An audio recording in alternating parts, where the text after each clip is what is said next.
The Genie by Tom Heaton. He was a very modern genie.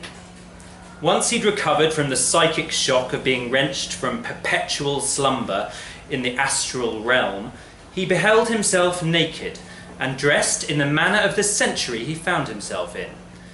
He chose a well-cut cream linen suit, it was summer, brogues, a plum tie, and a pink silk handkerchief tucked into his breast pocket. And he declared himself to be the slave of one Tyrell Morris, a customer service advisor at Vodafone UK. Tyrell, shocked, fearful, lying in the wreckage of his office chair, had just received an email requesting that all employees change their computer passwords because of an increased risk of hacking. The IT department insisted that new passwords should be a long sequence of unrelated letters, numbers, and symbols. As Tyrell mouthed the last letter of his new password, the genie had exploded into being, like a bubble popping, but backwards, and informed Tyrell that what he just said constituted the genie's ancient and irrevocable name, and therefore the genie was formally summoned. As Tyrell's slave, the genie would answer a single question. It could be anything that Tyrell wanted, and the genie would answer immediately and truthfully. A single question, the genie stressed. And Tyrell must come to the genie and ask it alone. The genie understood that Tyrell needed some time to consider the question and suggested a fortnight. Is a fortnight reasonable? Tyrell nodded. You'll know where to find me, the genie said, and then vanished. Naturally, this was a big media event. Some of Tyrell's colleagues were already tweeting about the genie. Smartphone footage of the genie's disappearance was shown on news channels around the world. The genie took up residence in the middle of St. James's Park, creating a vast tented palace protected by an invisible force that kept at a distance the crowds who gathered to watch as he sat under a parasol and drank wine and swam backstroke in the lake or rode back and forth on his unicycle. Tyrell Morris's small terraced house was besieged by journalists and TV cameras. What are you going to ask, Tyrell? The journalists shouted. What are you going to ask? Tyrell's wife said. Dunno, Tyrell said. The next morning, a black limousine pulled up outside Tyrell's house to take him to meet the Prime Minister. This is very important, the Prime Minister said. Important to Britain, important to the whole world. We're putting together a committee. We strongly hope you'll listen to the committee's advice. This is a very big and important decision. Serious-looking men stood behind the Prime Minister and nodded their heads. When the black limousine dropped Tyrell back at his terraced house, the journalists yelled, "What did the Prime Minister say to you, Tyrell?"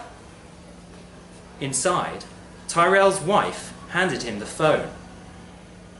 "It's Simon Cowell," she said. "Hello, mate," Simon Cowell said.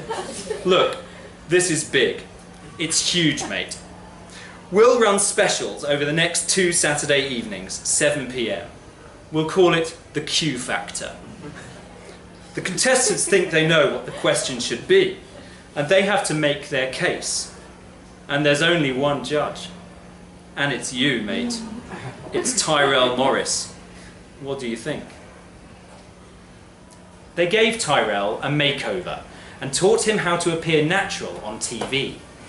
They filmed sequences of Tyrell walking in the countryside looking pensive, and in the Bodleian Library consulting vast encyclopedias and the works of great moral thinkers. A team gave live updates from the Genie's palace, but the Genie didn't seem to do much, except sunbathe and ride his unicycle and drink wine. The cameraman zoomed in on the wine bottle so the viewers could read the label. Chateau Margaux, 1982. The first contestant was an evangelical Christian who said that Tyrell should ask the Genie if God existed. "Why do you want to know?" Tyrell said. "When we've shown that God exists, then all the world will worship him," the evangelical Christian said. "What if he says that God doesn't exist?" Tyrell said. "He definitely won't," the evangelical Christian said.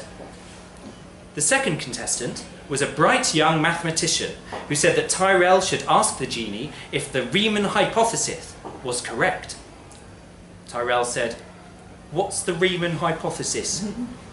The young mathematician explained about zeta function zeros and the prime number distribution and the many far-reaching implications in number theory, until Simon Cowell interrupted him and said, "Sorry, mate, no one cares."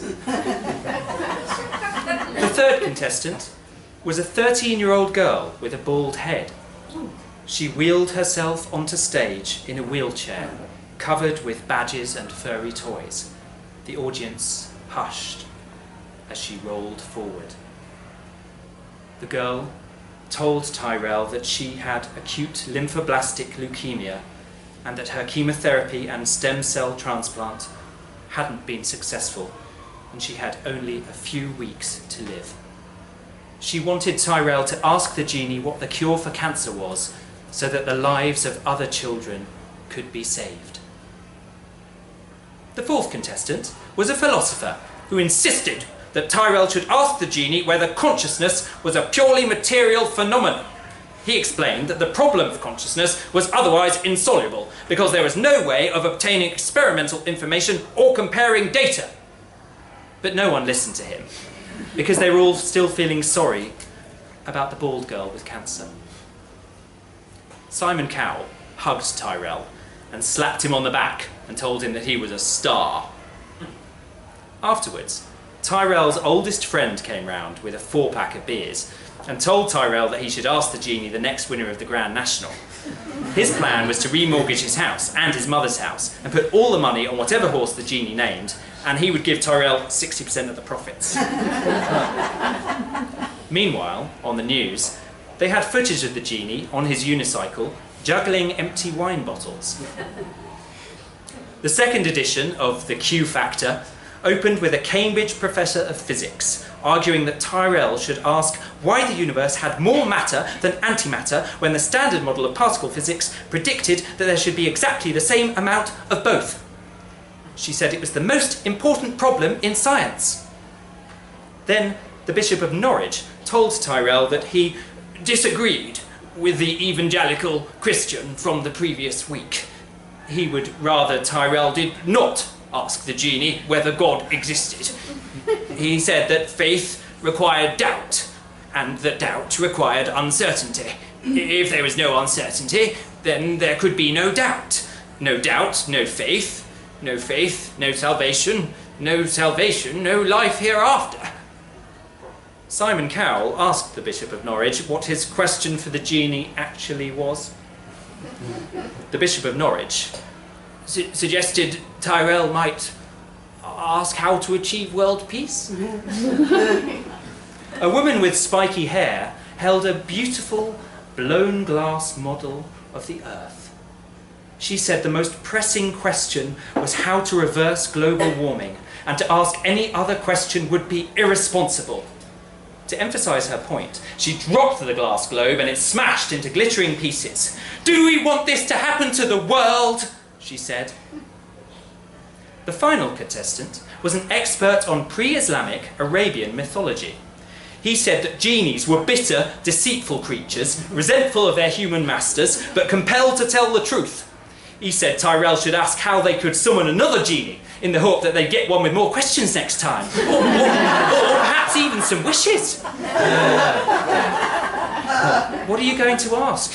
Tyrell's wife said when he got back from the TV studio. Tyrell said he still didn't know. The next day, the fortnight was up. The Prime Minister's black limousine collected Tyrell to take him to the Genie's palace in St. James's Park. The Prime Minister sat beside him. "We think you should go with cancer," the Prime Minister said. "That's what the committee recommends. It'll play well." She handed him a folder. "There's the report, but top line, cancer." The limousine pulled up at the edge of the force field and Tyrell got out. Simon Cowell was there to greet him with all the contestants from the Q Factor behind him. He thrust a microphone under Tyrell's nose. "How are you feeling, Tyrell?" "Nervous," Tyrell said. "This is it." "Are you going to let us know what you've chosen?" Simon Cowell said. Tyrell shook his head. Simon Cowell gave him a fist bump. "We understand, mate," he said. "We'll be waiting out here for you. We'll be rooting for you, mate." Tyrell stepped towards the force field and found that he could walk straight through it. Once inside, the sound of the crowd died away almost to nothing. There was no sign of the Genie. The unicycle lay discarded next to a broken wine bottle. On a table underneath the parasol, a half-eaten camembert was melting in the sun. Now that he was close, Tyrell could see the palace was made of pink billowing silk, stretched over angled tent poles. He stepped through the single dark doorway and found himself in a small circular room. In the far wall, the material had been parted to make another doorway, through which was a room as featureless as the last. In the next room there were 2 doorways. Tyrell peered through each, but they both led to identical pink rooms with walls of silk. He chose the door that seemed to take him further into the structure. In the centre of this room, on the floor, he found a toy racing car that seemed to him unaccountably familiar. He remembered that as a child he'd had a similar car. As he ran his thumb over the plastic interior, he noticed that the driver's head was missing, just as it had been all those years ago. In the next room was a perfectly fresh beef and avocado sandwich, of a type that Tyrell had regularly ordered from a cafe he frequented several years previously. In the next room was his marriage certificate. In the next, the mug he used at work. And so it continued. In each room, a tiny, sometimes trivial, aspect of Tyrell's life. Now he could hear a piano playing light cocktail bar jazz.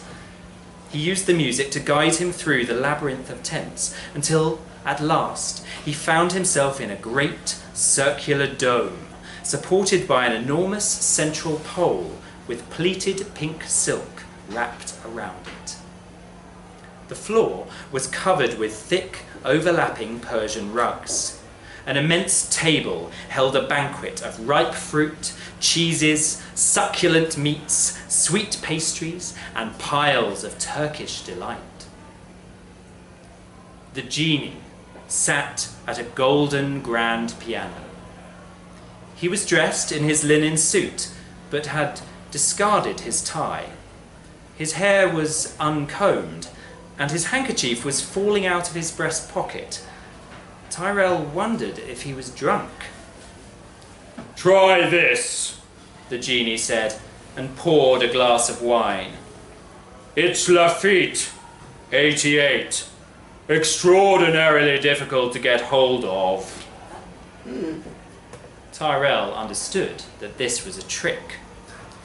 He said nothing until he had thoroughly composed himself. "Unless you're a genie," the Genie said. "Easy if you're a genie." Tyrell cleared his throat and counted to 10 in his head.